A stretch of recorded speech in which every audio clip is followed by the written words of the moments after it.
Bismillahirrahmanirrahim. Assalamualaikum warahmatullahi wabarakatuh. Perkenalkan, saya Iqbal Mahendra.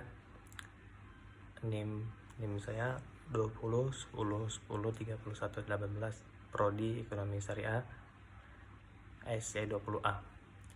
Di sini saya akan menjelaskan tentang maqasid ibadah yang kedua, membahas tentang kurban, zakat, dan wakaf. Nah, mungkin langsung saja. Yang pertama ada maqasid syariah yang membahas tentang zakat.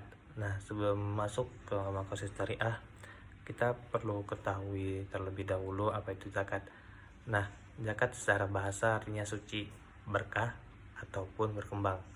Adapun secara istilah yaitu mengeluarkan sebagian harta yang diwajibkan oleh Allah untuk diberikan kepada orang-orang yang berhak untuk menerimanya, atau yang biasa kita sebut dengan mustahik.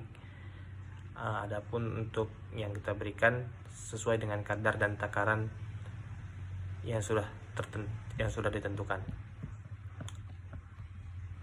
Nah, adapun zakat ini sendiri disebutkan dalam Quran surah At-Taubah surah 9 ayat 103,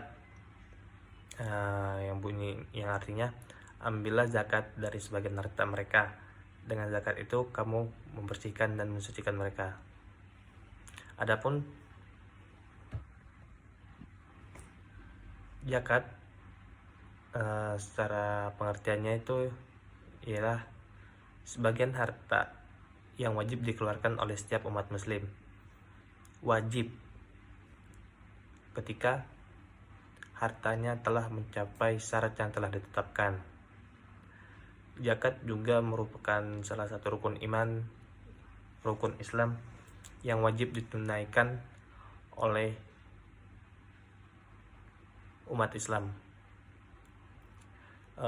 Dalam fikih sendiri, zakat dibagi dua, yaitu zakat an-nafsi, yaitu zakat jiwa atau zakat fitrah, dan zakat mal, zakat harta.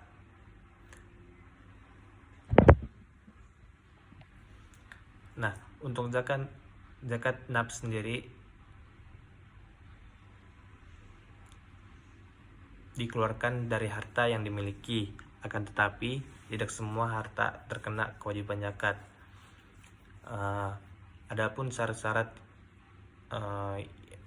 untuk diwajibkan untuk membayar zakat fitrah ialah seorang muslim, orang tersebut di waktu terbenamnya matahari di akhir bulan Ramadan ada kelebihan harta, maksudnya dia memiliki harta yang lebih. Adapun untuk syarat yang ingin membayar zakat mal atau zakat harta, ada dengan ketentuan-ketentuan yang telah ditentukan.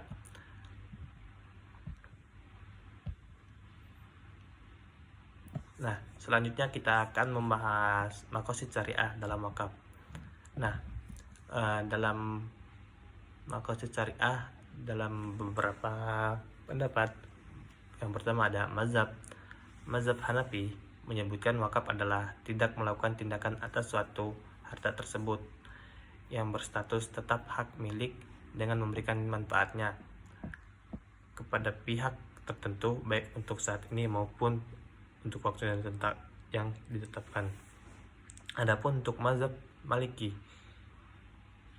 wakaf ini tidak melepaskan harta yang dimiliki oleh pewakaf, dan pewakaf berkewajiban untuk memberikan manfaat yang telah diwakafkan dan tidak boleh menarik harta yang telah diwakafkan.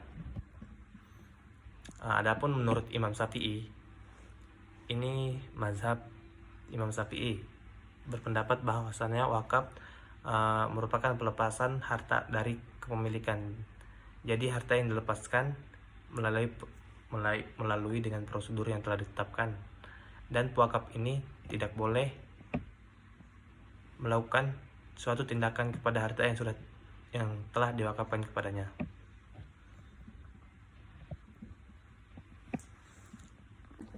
Nah, dalam wakaf sendiri ada beberapa sistem yang kita umat Islam pakai. Yang pertama ada sistem rubani, yang mana sistem ini mendorong pelakunya berorientasi tidak hanya duniawi, tetapi termasuk juga ukhrawi. Yang kedua ada sistem yang universal, yang mana wakaf ini tidak hanya sebatas wakaf untuk keluarga, tetapi masuk juga untuk wakaf untuk kepentingan umum.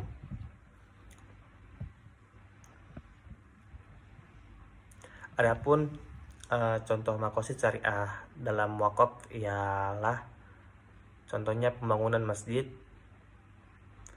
contohnya perawatan masjid, yang mana masjid ini yang mana kita ketahui bahwasannya masjid sudah menjadi salah satu bangunan